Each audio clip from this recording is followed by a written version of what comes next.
Hello guys, welcome to Throne academy. நம்ம இன்னைக்கு இந்த வீடியோ பதிவில் என்ன பார்க்க போறோம் பார்த்தீங்கன்னா, தேசியம் காந்திய காலகட்டம்.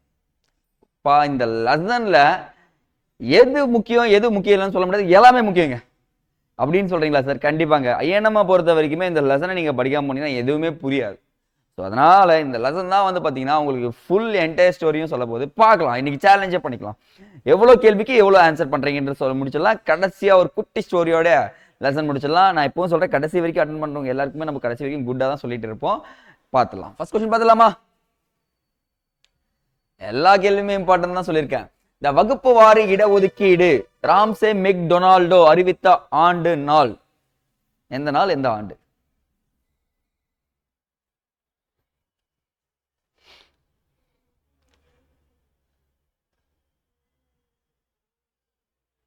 Good good good.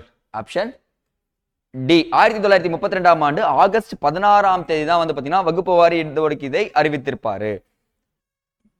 அடுத்தது 1928ஆம் ஆண்டு அனைத்து கட்சி மாநாடு கொள்கையில் அடிப்படையில் அரசியல் சாசன வரைவு குழு திட்டம் வகுக்க யாருடைய தலைமையில் கமிட்டி அமைக்கப்பட்டது? ரொம்ப ரொம்ப இம்பார்ட்டன்ட் கேள்விங்க. ஒரு அறிக்கை. க்ளூ கொடுத்துட்டுனா க்ளூ கொடுத்த என்ன யூஸ்? ஓகே, பாக்குறேன். வாய்ப்பே இல்லை, நீங்க போடுற ஆன்சர்லாம் தப்பு. ரெண்டு நேருவும் கொடுத்து வச்சிருக்கேன். மோதிலால் நேருவா ஜவஹர்லால் நேருவா? கவனிங்க, மோதிலால் நேரு தான் ஃபர்ஸ்ட் அறிக்கை சொல்லுவாங்க. அந்த அறிக்கையே மோதிலால் நேரு தான் அறிக்கை கொடுப்பாரு. அதுக்கப்புறம் தான் ஜவஹர்லால் நேரு, அவருக்கு அப்புறம் தான் 29ல இருந்து தான் பயங்கர எமர்ஜ் ஆக ஆரம்பிப்பாரு.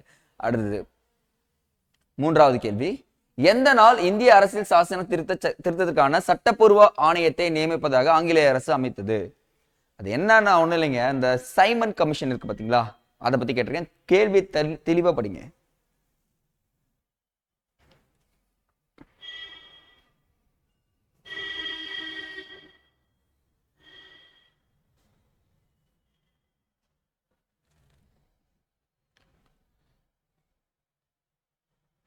Good good. Option C 1927 November 8ஆம் தேதி. இந்த சைமனை திரும்பி கோபேக் சைமன் சொல்லுவாங்கல்ல, சைமன் குழு தாங்க சொல்லியிருக்காங்க இதுல. அடுத்தது நான்காவது கேள்வி. 1929 டிசம்பர் மாதம் லாகூரில் நடந்த காங்கிரஸ் அமர்வில் யாருடைய தலைமையில் நடைபெற்றதுன்னு சொல்லிட்டு கேட்டிருக்கேன். அப்ப லாகூர் காங்கிரஸ் மாநாட்டுக்கு தலைமை வகித்தவர் எங்கேயும் கொடுத்திருக்கேன். எலிமினேஷன் பண்ணுங்க பார்க்கலாம். இந்த கேள்வி நான் சொல்லி தரேன். ரெண்டு பேர் வரவே மாட்டாங்க. காட் காட் போட்டிங்க, அவ்வளவுதாங்க. சூப்பருங்க. ஆன்சர் ஜவஹர்லால் நேரு தான். மோதிலால் நேரு கிடையாது. இந்த இடத்துல ஜவஹர்லால் நேரு தான் ஆன்சர்ன்றது தெரிஞ்சுக்கிட்டா போதுமானது. பாருங்க, ரெண்டு நேருமே இருக்காங்க. நேரு அறிக்கை யாரு? மோதிலால் நேரு. இந்த இடத்துல ஜவஹர்லால் நேரு, லாகூர் காங்கிரஸ் மாநாடுன்னு தெரிஞ்சுக்கினா போதும். அடுத்தது ஐந்தாவது கேள்வி. எந்த நாள் வினோபா பாவே தனிநபர் சத்தியாகிரக போராட்டத்தை முதலில் ஆரம்பித்தார்?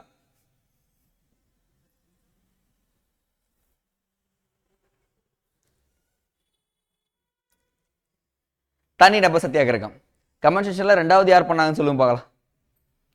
யாரு? இங்க பாருங்க, நான் திருப்பியும் சொல்றேன், எந்த நேருன்றது போடணும். மோதிலால் இருக்காரு, ஜவஹர்லால் இருக்காரு, அவ்வளவுதான். வினோபா பாவே அறிவித்தது வந்து பாத்தீங்கன்னா 1940 அக்டோபர் 17ஆம் தேதி அறிவிச்சிருப்பாரு தனிநபர் சத்தியாகிரகத்தை. ஜவஹர்லால் நேருவின் தலைமையில் இடைக்கால அரசை எந்த ஆண்டு அமைக்கப்பட்டது? இடைக்கால அரசு எந்த ஆண்டு அமைக்கப்பட்டதுன்னு சொல்லிட்டு கேட்டிருக்கேன். ஆண்டு தெரியுது சார், மாதம் மறந்துச்சு சார். நான் தான் சேலஞ்ச் பண்ணீங்க. நீங்க டேட்டு மாதம் வரைக்கும் படிச்சு வச்சா மட்டும் தான் என்ன பண்ண முடியும், அடிக்க முடியும்ன்றத நம்பணும். அவ்வளவுதாங்க. Good good. செப்டம்பர் மாதம் தான் வந்து என்ன பண்ணிருப்போம் பார்த்தீங்கன்னா இடைக்கால அரசு அமைக்கப்படுகிறது. அடுத்தது ஏழாவது கேள்வி. ரொம்ப ரொம்ப இம்பார்ட்டன்ட் கேள்விங்க, டைம் கொடுக்குறேன். இடைக்கால அரசு முஸ்லிம் லீக்கின் பிரதிநிதியாக யார் நிதி உறுப்பினராக ஆக்கப்பட்டார்? முகமது அலி ஜின்னா, சவுகத் அலி, லியாகத் அலி கான், மவுண்ட் பேட்டன். இதுல ஏன் சார் மவுண்ட் பேட்டன் வந்தாரு அப்படின்னு ஒரு கேள்வி வருதா? வரும், வந்திருப்பாரு அவரும் இடைக்கால அரசுல.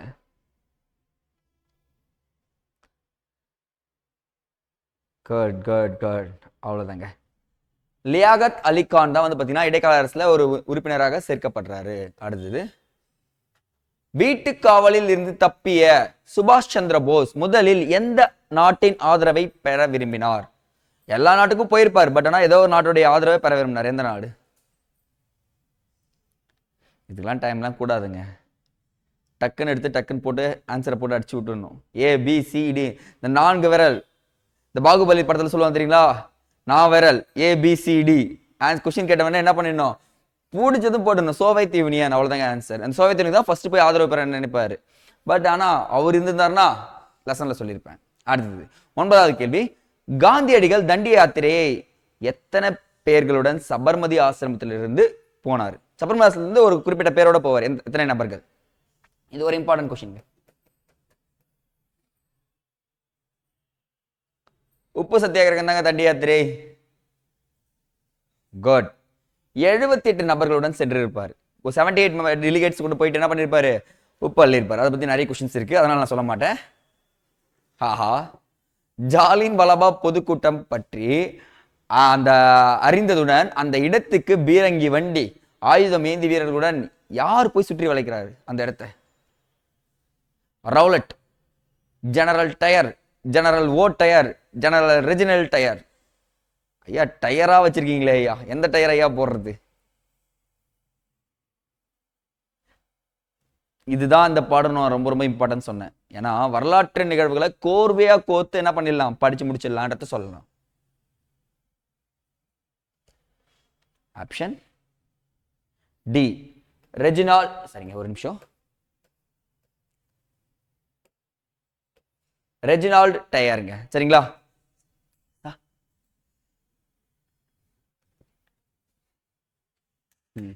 சரிங்க, ஓகேங்க. அடுத்தது 11வது கேள்வி, கரண்ட் வந்துச்சுங்க. கரண்ட் ஆஃப் ஆயிருந்துச்சு, இவ்வளவு நேரமா கஷ்டப்பட்டு போட்டுட்டு இருந்தேன். பாத்தீங்களா, வடமேற்கு எல்லை மாகாணத்தில் யார் என்பவர் ஒருத்தர் வந்து பாத்தீங்கன்னா உப்பு சத்தியாகிரக இயக்கத்திற்கு தலைமை ஏற்றார். வடமேற்கு எல்லை மாகாணம், அப்ப இந்தியா இருந்துச்சுன்னு வச்சுக்கோங்களேன்.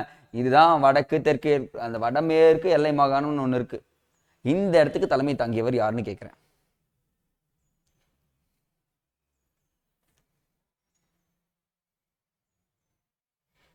Good good good good, answer சொல்லிட்டீங்க ஃபர்ஸ்ட் எடுத்தோன்னே. கான் அப்துல் கபார் கான், இவர் தான் நம்ம என்னன்னு சொல்றோம், காபர் கான், எல்லை காந்தி என்று அழைக்கப்படுறோம். அப்ப பாருங்க, நிறைய காந்தி இருப்பாங்க, நம்ம இப்போதைக்கு இந்த காந்தியோட முடிச்சுப்போம். எல்லாமே சொன்னீங்கன்னா டைம் இருக்காது. காந்தி இர்வின் ஒப்பந்தம் ஏற்படுத்தப்பட்ட ஆண்டு ரொம்ப ரொம்ப முக்கியங்க.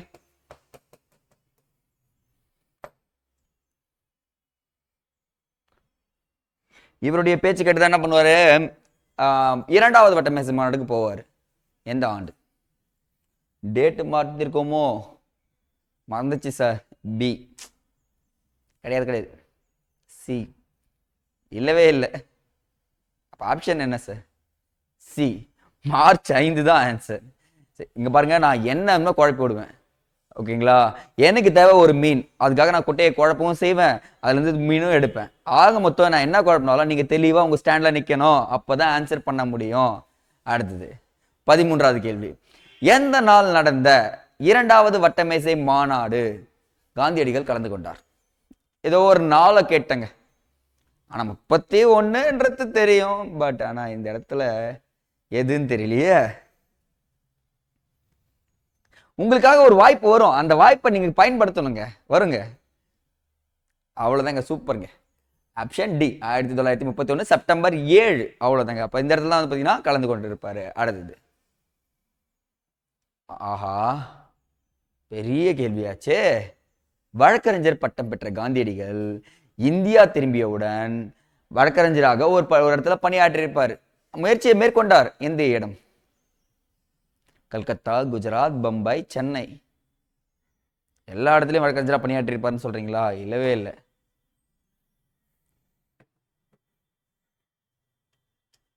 Option C, Bombay. இந்த இடத்துல தான் வந்து பாத்தீங்கன்னா ஃபர்ஸ்ட் போய் சொன்னாரு. ஆனா இவங்களே என்ன பண்ணுவாங்க பாத்தீங்கன்னா கடைசியா, ஓகே இந்த இடத்துல சரி வராதுன்னு சொல்லிட்டு குஜராத்துக்கு போய் குஜராத்ல இருந்து சவுத் ஆப்பிரிக்கா போயிடுவார். அந்த ஸ்டோரி ஃபுல்லாவே நான் உங்களுக்கு சொல்லிட்டேன். லெசனை படிச்சிருக்கணும்னு நான் சொல்றேன், இப்பவும் சொல்றேன். அட்டன் பண்றது பெரிய விஷயம் கிடையாது, அந்த லெசனை படிச்சு முடிச்சுட்டு வந்திருக்கணும். அடுத்தது 15வது கேள்வி, எனக்கு ரொம்ப பிடிச்ச விஷயம். எந்த ஆண்டு மத்திய சட்டப்பேரவையில் புகை குண்டு ஒன்றே பகத்சிங்கும் புட்டிகேஸ்வரர் B.K. தத்தும் வீசினார்கள்? பிடிச்ச கொஸ்டின் சொல்லிட்டுங்க, அப்படிலாம் நினைக்காதீங்க. இது ஒரு கேள்வி. வேற பிடிச்ச கொஸ்டின் சொன்னோடனே அப்புறம் நீங்க நினைச்சிடக்கூடாது. எந்த ஆண்டு? பிகே தத் மீன்ஸ் புட்டிகேஸ்வர தத். இந்த ராஜ்குரு இவருடைய நண்பர், பட் ஆனால் அவர் போய் அங்க கூட நிக்கல. கோட்ங்க, அவ்வளவுதாங்க. Option D. 1929ஆம் ஆண்டு தான் பார்த்தீங்கன்னா பகத்சிங்கும் புட்டிகேஸ்வர தத்தும் போட்டிருப்பாங்க. ஓகேங்க. இதுல சென்ட்ரலா ஒரு 15 கேள்வி வந்தோன்னா ஒரு விஷயம் சொல்றேன். உங்க வாழ்க்கையில பல இடையூறுகள் உங்களை தாக்கலாம், பல விஷயங்கள் உங்களை பண்ணலாம். ஆனா நீங்க என்ன பண்ணணும்? இந்த கேள்வி அட்டன் பண்றதுல மட்டும் தான் இருக்கணும். இப்போ ரிங்டோன் வந்துச்சுனாலும் ஃபோன் அட்டன் பண்ணக்கூடாது, கேள்வியை மட்டும் தான் அட்டன் பண்ணணும். நிறைய பேர் வந்து எனக்கு சொன்னாங்க, சார் திடீர்னு ஃபோன் வருதுன்னு சொல்லிட்டு, அதெல்லாம் நீங்க பண்ணவே பண்ணாதீங்க. எல்லாத்தையும் கட் பண்ணி விடுங்க லைவ் அட்டன் பண்றப்போ, சரிங்களா? அடுத்தது 16வது கேள்வி, ரொம்ப ரொம்ப இம்பார்ட்டன்ட்ங்க. சூர்யா சென் மற்றும் அவரது நண்பர்களால் மேற்கொள்ளப்பட்ட சிட்டாகாங் ஆயுத கடை தாக்குதல் மீது எந்த ஆண்டு நடைபெற்றதுங்க? அந்த ஆயுத கடை தாக்குதல் ரொம்ப ரொம்ப இம்பார்ட்டன்ட்ங்க. இந்த புரட்சிகரவாதிகள்னு ஒரு டாபிக் இருக்குங்க. அந்த டாபிக்கை யார் ஒருத்தர் கிளியரா படிச்சு வைக்கிறாங்களோ அவங்களுக்கு ஐஎன்எம் ஈஸி. ஏன்னா அவங்க என்ன நினைப்பாங்க, சார் நான் புரட்சிகரவாதிகள் தான் சார், புரியவே மாட்டேங்குது அப்படின்னு சொல்றாங்க. நம்ம போட்டுடலாம் புரட்சிகரவாதிகள்னு சொல்லிட்டு சார் ஒரு டாபிக் போடுவார் எக்ஸாம் கிட்ட, அந்த லெசன் மட்டும் தனியாவே பார்ப்போம் மாதிரி பார்க்கலாம்.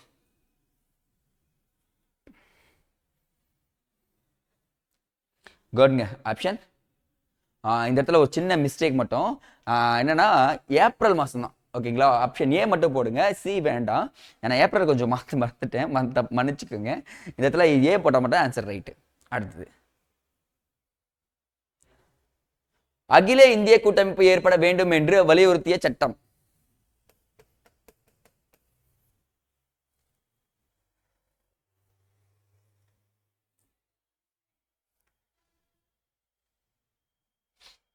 Good good.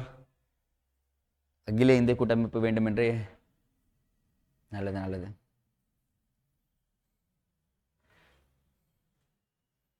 Option B. நம்ம பார்த்துருப்போம், நிறைய சட்டம் சொல்லியிருப்பேன். 1935ஆம் ஆண்டு இந்திய அரசு சட்டம் தான் வந்து பார்த்தீங்கன்னா அகில இந்திய சொல்லியிருப்போம். மாண்டேகே செம்ஸ்ஃபோர்ட் எப்போ சொல்லுவேன்? 1919. இந்த பட்டய சட்டம் கிடையாது, பட்டய சட்டம்னு சொல்லுவாங்க. அந்த மின்டோ மார்லி சீர்திருத்த சட்டம் சொல்லுவாங்க. கடைசியா இந்திய விடுதலை சட்டம்னு சொல்லலாம், இந்திய அரசு சட்டம்னு சொல்லலாம். பட் படிக்கிறப்போ கோர்வை கண்டிப்பா முக்கியம். அடுத்தது 18வது கேள்வி, நேதாஜி சுபாஷ் சந்திர போஸ் எந்த ஆண்டு காங்கிரசின் தலைவரானார்? ஒரே ஒரு முறை காங்கிரஸோட தலைவராக இருப்பார். எந்த ஆண்டு? இது ஈஸியா அடிச்சிடலாம் பாருங்க. போயிட்டு என்ன பண்ணுவாரு, ஃபார்வர்ட் பிளாக் அப்படின்ற சொல்லி ஒரு கட்சி ஆரம்பிப்பாரு. காங்கிரஸும் வேணாம், எனக்கு ஒண்ணு வேணாம், நான் ஃபார்வர்ட் பிளாக் ஆரம்பிக்கிறேன்னு சொல்லிட்டு. கோல்டுங்க. Option C. 1939ஆம் ஆண்டு தான் என்ன பண்ணிருப்பாரு பாத்தீங்கன்னா காங்கிரஸின் தலைவராக பாருங்க. காந்தியும் ஒரே முறை தான், நேருவும் ஒரே முறை தான் என்ன பண்ணிருப்பாங்க பாத்தீங்கன்னா காங்கிரஸோட தலைவராக இருந்திருப்பாங்க. காந்தியடிகள் பெல்காம் செஷன்லயும், இவர் வந்து பாத்தீங்கன்னா ஹரிபுரா மாநாட்டிலையும் இருந்திருப்பாரு. அடுத்தது ரொம்ப ரொம்ப இம்பார்ட்டன்ட், காந்தியடிகள் சபர்மதி ஆசிரமத்தில் இருந்து தனது புகழ்பெற்ற தண்டி யாத்திரையை தொடங்கிய நாள். Date gate.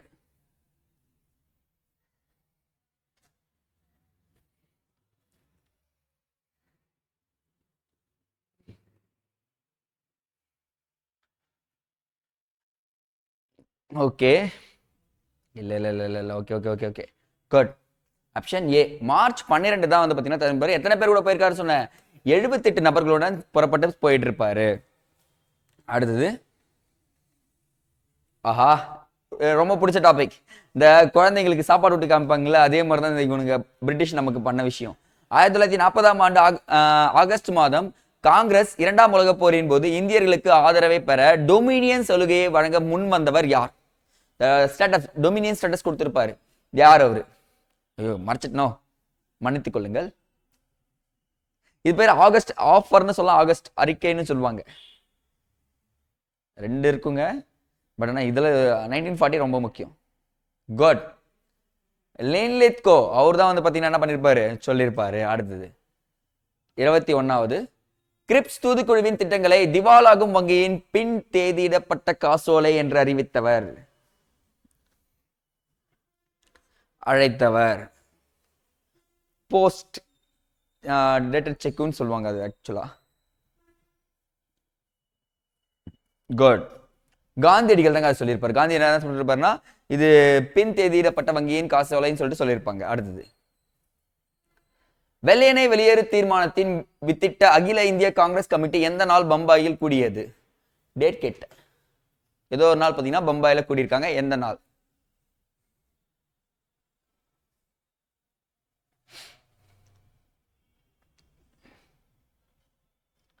ஓகேங்க. Okay okay okay okay A good. Option A 1942 August 8ஆம் நாள் தான் வந்து கூடியிருப்பாங்க. அடுத்தது 23வது ரொம்ப ரொம்ப இம்பார்ட்டன்ட் கேள்வி, டக்குன்னு ஆன்சர் பண்ற பார்க்கலாம். கோவில் நுழைவு நாள் அனுசரிக்கப்பட்ட தினம். 5 seconds only. 1 2 3 4 5 முடிஞ்சு. ஜனவரி 8 1933 இங்கதான் வந்து பாத்தீங்கன்னா கோவில் நுழைவு நாள் அனுசரிக்கப்படுகிறது. ரொம்ப ரொம்ப இம்பார்ட்டன்ட் தெரிஞ்சுங்க. காந்தியடிகளும் என்ன பண்ணுவார் பார்த்தீங்கன்னா அந்த டைம் தான் அர்ஜென்ட் பயணத்தை மேற்கொள்வார் ஒவ்வொரு இடத்த போயிட்டு. ஏன்னா எல்லாமே தோல்வி அடைஞ்சிடும் அவருக்கு. இதை பத்தி சொல்லியாச்சு. வெள்ளையனே வெளியேறு இயக்கத்தின் போது நிறுவி காங்கிரஸ் வானொலி திரைமறைவில் இருந்தபடியே வெற்றிகரமாக செயல்பட்டது. அப்படின்னா என்னன்னா அந்த வானொலி திரைமறைவு நிறுவியவர் யாருன்னு சொல்லிட்டு கேட்டிருக்கேன்.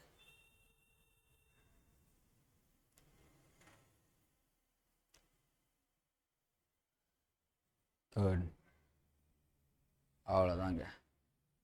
சூப்பருங்க. ஆப்ஷன் பி உஷா மேத்தா தான் வந்து பாத்தீங்கன்னா நிறுவிட்டு பார்த்துட்டு இருப்பாங்க. அடுத்தது வெவ்வல் திட்டம் அறிவிக்கப்பட்ட ஆண்டு சொல்லுங்க பார்க்கலாம் சார். அப்போ இந்த ஐஎன்எம்ல டைம் லைன் முக்கியமானா கண்டிப்பா டைம் லைன் முக்கியம். நான் லெசன் எடுக்கிறப்போ டைம் லைன் எப்படி படிக்கணும்னு சொல்லி கொடுத்துருப்பேன்.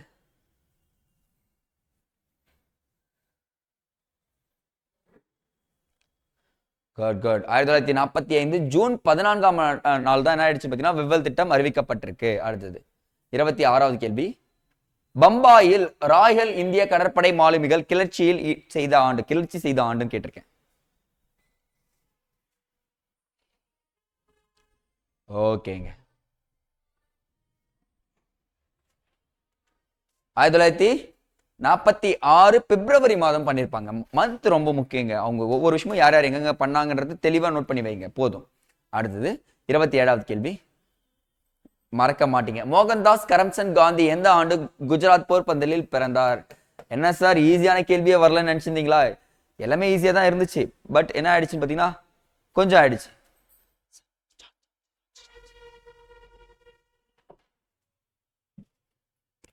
டிம் ஆயிடுச்சு.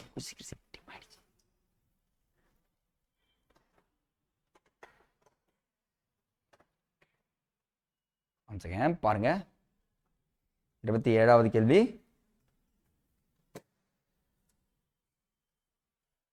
Option B October 2. ஈஸியா போட்டுடலாம் சரிங்களா?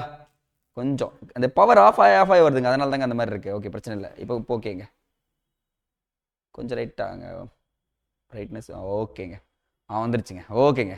ஏன்னா இந்த இன்வெர்டருக்கு வாசி தான் தப்பிச்சுட்டு இருக்கோம் பாருங்க. நைட்டு 9:30 போடும்போது என்ன பண்ண முடியும் எங்களால? அந்த லைட் வெளிச்சம். ஓகே பாத்துக்கலாம். கடவுளின் அரசாங்கம் உன்னில் உள்ளது சரிங்களா? யாருடைய புத்தகம்? கோச்சுக்காதீங்க, அந்த டைப்பிங் பண்றப்ப என்ன ஆயிடுச்சுன்னா மாறிடுச்சு. அது ஆக்சுவலா வந்து பாத்தீங்கன்னா இந்த காந்திக்கு பிடிச்ச சில மேதைகள் இருப்பாங்கல்ல, அவங்களுடைய புத்தகம் இது.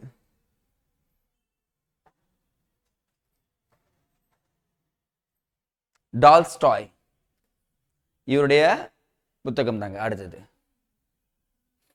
ஓகேங்க, ரொம்ப ரொம்ப இம்பார்ட்டன்ட். தென்னாப்பிரிக்காவில் ஒப்பந்த தொழிலாளர்கள் மீது விதிக்கப்பட்ட தலைவரி எந்த ஒப்பந்தத்தின்படி ரத்து செய்யப்பட்டது? ரொம்ப ரொம்ப இம்பார்ட்டன்ட். அந்த 10th புக்கை ஃபுல்லா முடிச்சா என்ன பண்ணிடலாம், போட்டு இந்த கொஸ்டின் அடிச்சிடலாம். காந்திக்கும் ஒருத்தருக்கும் நடுவில் நடந்திருக்கும். Okay good good good good. Answer ரொம்ப ஈஸி. ஸ்மட்ஸ் மற்றும் காந்தி இவங்க 2 பேருக்கு தான் நடந்து அந்த தலைவரியே குறைப்பாங்க. இவங்கெல்லாம் பார்த்தீங்கன்னா நைட் 9 மணிக்கு வெளியே போனாலே என்ன பண்ணுவாங்க, ஃபைன் போட்டுருவாங்களாம். இந்தியர்கள் யாரும் வெளியே போனா பாருங்க இவ்வளவு கொடுமையெல்லாம் அனுபவிச்சிருக்காங்க. அடுத்தது 30வது கேள்வி, தீன் காத்தியா என்ற சுரண்டல் முறைப்படி இந்திய விவசாயிகள் தங்கள் நிலத்தில் எந்த பகுதியில் அவுரி இண்டிகோன்னு சொல்லக்கூடிய பயிரிட வேண்டும் என்று ஐரோப்பிய பண்ணையாளர்கள் கட்டாயப்படுத்தப்பட்டனர்? இது கொஞ்சம் ரொம்ப 1917ஆம் ஆண்டு நடக்குதுங்க. என்னன்னா சம்பரான் சத்தியாகிரகால நடந்த ஒரு விஷயம் தான் கேட்டிருக்கேன். அவ்வளவுதாங்க. ஆன்சர் சி 20 பங்கு என்ன பண்ணிடணும்னு பார்த்தீங்கன்னா கொடுத்துடணும்னு சொல்லிட்டு சொல்றாங்க. அப்போ தின்காத்தியா சிஸ்டம்னா என்னதுன்னா பார்த்தீங்கன்னா ஒரு 20 பங்கு நீங்க அவரி தான் விதைக்கணும், அது இல்லாமல் அந்த பங்கு கொடுக்கணும்னு சொல்லிட்டு இருப்பாங்க. அது கேள்வி இருக்கு. சம்பரானை சேர்ந்த விவசாயியான டேஷ் என்பவர் சம்பரானுக்கு வருகை புரியுமாறு காந்தியடிகளை கேட்டுக்கொண்டார். அவருடைய பேர்ல தான் காந்தி அங்க போய் பெரிய போராட்டம் பண்ணி ஒரு சின்ன லீடரா எமர்ஜ் ஆவார். யார் அவரு? only 5 seconds. ரெடி? 5 4 3 2 1. அவ்வளவுதான், முடிஞ்சிச்சு. டைம்லாம் கொடுக்க கூடாது உங்களுக்கு. ஆப்ஷன் ராஜ்குமார் சுக்லக் பி தான். ஏன்னா இந்த கொஸ்டின்லாம் டைம் தரேன்னா இதெல்லாம் வந்து பார்த்தீங்கன்னா பல நூற்றாண்டு காலமாக நீங்கள் டிஎன்பிசியில் வந்ததுலேருந்து ஃபர்ஸ்ட் படித்த கொஸ்டின் இதுதான். ஏன்னா ஒருத்தர் இன்வைட் பண்ணியிருப்பாங்கல்ல, அந்த கேள்வி தான் அடுத்தது. காந்தியடிகள் ரவுலட் சட்டத்தை எதிர்த்து நாடு தழுவிய சத்தியாகிரக போராட்டத்திற்கு அழைப்பு விடுத்த நாள். ஏதோ ஒரு நாள் மொத்தமா அழைப்பு விடுத்துட்டார். எந்த நாள்?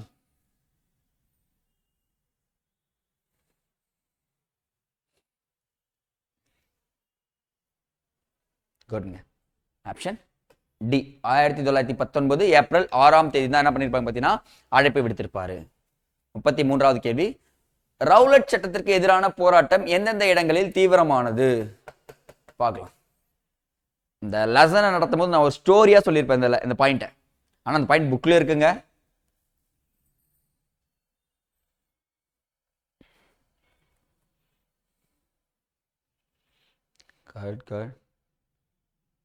அவ்வளவுதாங்க. ஆப்ஷன் டி அமிர்தரஸ் லாகூர்ல வந்து நடந்திருக்கும். அடுத்தது 34வது கேள்வி, உப்பு சத்தியாகிரகத்தின் போது காந்தியடிகள் 241 மைல் தொலைவு யாத்திரை நடந்து சென்று எந்த நாள் மாலை தண்டி கடற்கரையை அடைந்தார்? Challenging question. Time only for 3 seconds. Challenging கொஸ்டின்றீங்க, 3 செகண்ட்ஸ் தரீங்க, அவ்வளவுதாங்க தருவேன். ஏன்னா இதெல்லாம் ரொம்ப ஈஸியான கேள்வி. மறுநாள் தான் போய் என்ன பண்ணுவாரு? உப்பு எடுப்பாரு. அப்ப ஈஸியா நான் வச்சுக்கலாமா பாருங்க. அவ்வளவுதாங்க. 1930 ஏப்ரல் 5ஆம் தேதி போயிட்டு என்ன பண்றாரு? மாலையில கடற்கரையோர் அப்புறம் உப்பு எடுப்பாரு. அடுத்தது, ஜாலின் வாலாபாக் படுகொலை எதிர்த்து வீர திருமகன் என்ற அரசு பட்டத்தை திருப்பி கொடுத்தவர் யார்? இது 2 இன்ஃபர்மேஷன் சொல்லித்தரேன் நான் உங்களுக்கு. வீர திருமகன் நான் இங்கிலீஷ்ல சொல்லிட்டா நீங்க டக்குன்னு போட்டுருவீங்களே. காட் ரவீந்திரநாத் தாகூர் தான் வந்து பார்த்தீங்கன்னா நைட்வுட் பட்டம் சொல்லக்கூடிய வீர திருமகன் பட்டத்தை ஜாலியன் வாலாபாக் படுகொலை எடுத்து கொடுத்துருவாரு. அதே தான் என்ன பண்ணுவாரு? காந்தியும் ஃபாலோ பண்ணுவாரு. காந்தி தான் கொடுத்துருப்பாரு. என்ன பண்ணுவாரு? கேசர் ஹி இந்த் அப்படின்ற ஒரு பட்டத்தை என்ன பண்றாரு? திருப்பி கொடுத்துட்டு இருப்பாரு. அப்போ 2 பேருமே பட்டத்தை திருப்பி கொடுத்துருவாங்க. அது ஒரு மிகப்பெரிய ஒரு இம்பாக்டை கிரியேட் பண்ணும். அடுத்தது 36வது கேள்வி. இது ஒரு கூட்டுருங்க. Sorry, one second.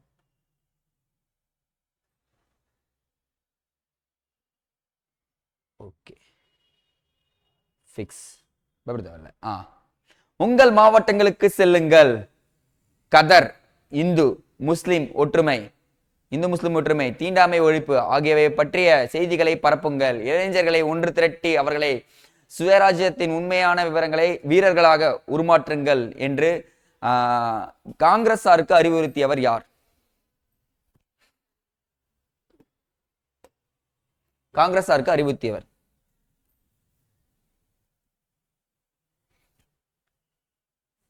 ஓகே, சூப்பருங்க.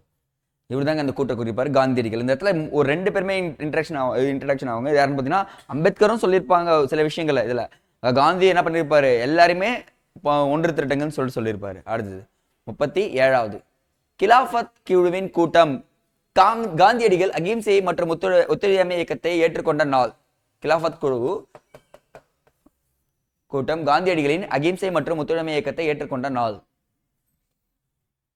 37வது,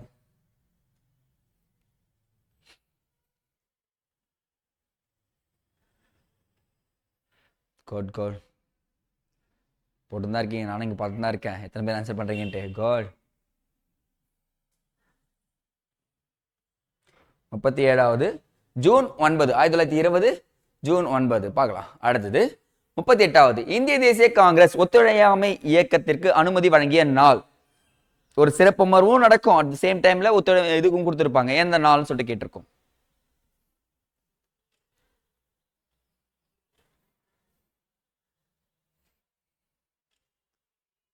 ஃபர்ஸ்ட் அனுமதி கொடுத்துருப்பாங்க. எந்த மாதம்?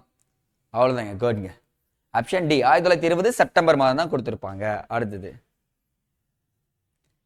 ஆஹா, ஒரு நல்ல கேள்வி. ஆன்சர் பண்ணுங்க பார்க்கலாம் ஸ்பீடா. காந்தியடிகள் டால்ஸ்டாய் பண்ணையை நிறுவிய ஆண்டு, ஏதோ ஒரு ஆண்டு நிறுவியிருப்பார்.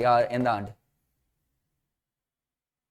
அப்போ காந்தியடிகள் குடியிருப்பை நிறுவியிருப்பாரு, பண்ணையை நிறுவியிருப்பாரு, தென்னாப்பிரிக்கால ஒரு பெரிய இம்பாக்ட் கிரியேட் பண்ணி தான் வந்திருப்பாரு. ஸோ அதனால பார்த்துக்கோங்கம்மா. நெக்ஸ்ட்,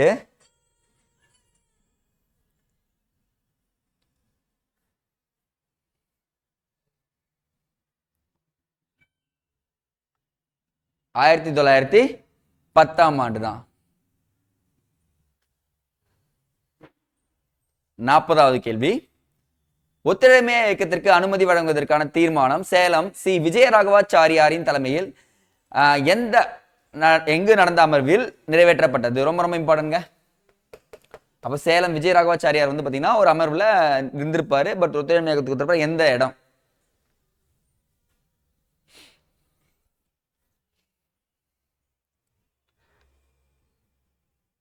பம்பாயா, நாக்பூரா, கல்கத்தாவா, ஆக்ரா? குட். நாக்பூர் மாநாட்டில் தான் சேலம் விஜயராகவாச்சாரியார் இருந்திருப்பாரு. சரிங்களா? ஓகே, வெயிட் பண்ணுங்க. ஒரு குட்டி ஸ்டோரி இருக்கு. 40க்கு எவ்வளோ மார்க்ன்றத கமெண்ட் செக்ஷன்ல ஸ்பீடா மென்ஷன் பண்ணுங்க பார்க்கலாம். ஒரு நிமிஷம் தான் டைம் தருவேன். ஒரு நிமிஷத்துக்குள்ள எல்லாம் சொல்லணும். அந்த குட்டி ஸ்டோரி முடிக்கிறதுக்குள்ள காதுல குட்டி ஸ்டோரியை வாங்கிக்கணும். இன்னைக்கு என்ன ஸ்டோரியில இம்பாக்டை கிரியேட் பண்ண போகுதுன்னா, இந்த எல்லாருக்குமே பிறகு தள்ளி போடுதல், பின்னாடி பார்த்துக்கலாம், இந்த லைவ் டெஸ்ட் பின்னாடி பண்ணலாம் அப்படின்னு சொல்லிட்டு உட்காருவாங்க. அந்த தவறை எப்பவுமே பண்ணாதீங்க. ஒரு முடிவு எடுத்துட்டீங்கன்னா அந்த ஷெடியூலை போட்டீங்கன்னா அது அன்னைக்கு முடிக்கணும்னா அன்னைக்கே முடிச்சிருங்க. நம்ம பின்னாடி தள்ளி போடலான்னு போட்டிங்கன்னா அடுத்த வேலைக்கு அடுத்த வேலை வரும், அடுத்த வேலைக்கு அடுத்த வேலை வரும். அப்படி டைம் போயிட்டே தான் இருக்க முடியாது. அந்த ஒரு விஷயத்த முடிக்கவே மாட்டீங்க. ஸோ அதனால நீங்க போட்ட விஷயத்த எக்காரத்தை கொண்டு யாருக்காகவும் சாக்ரிஃபைஸ் பண்ணாதீங்க. இறங்கிட்டீங்களா, அந்த வேலையை முடிச்சுட்டு தான், அது சாப்பாடாக இருந்தாலும் சரி, தூக்கமாக இருந்தாலும் சரி, முடிச்சுட்டு தான் நான் அடுத்த வேலையை பார்ப்போம்னு சொல்லிட்டு உட்காந்துட்டீங்கன்னா நீங்க கண்டிப்பா சொல்றேன் ஒரு முன்னேற்ற பாதையில போயிட்டு இருப்பீங்க. உங்களுக்குள்ள நடக்கிற மாற்றத்தை நீங்க நேரடியா உணர்வீங்கன்றத நம்ம சொல்றோம். சரிங்களா?